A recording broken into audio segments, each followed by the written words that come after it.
7-8-27 আমি বলেছিলাম বলে গুরুমশাই আমার পরে উঠল রাগে জ্বলে।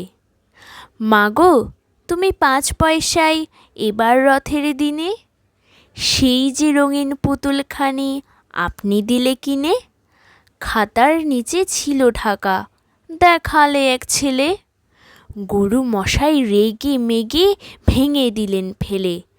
বললেন, তোর দিন রাত্রির কেবল যত খেলা, একটুও তোর মন বসে না পড়াশোনার বেলা। মাগো আমি জানাই কাকে, ওর কি গুরু আছে? আমি যদি নালিশ করি এক্ষুনি তার কাছে। কোনো রকম খেলার পুতুল নেই কি মার ঘরে? সত্যি কি ওর একটুও মন নেই পুতুলের পরে? সকাল সাঁঝে তাদের নিয়ে করতে গিয়ে খেলা, কোনো পড়াই করেননি কি কোনো রকম হেলা? ওর যদি সেই পুতুল নিয়ে ভাঙেন কেহ রাগে, বল দেখি মা ওর মনে তা কেমনতর লাগে।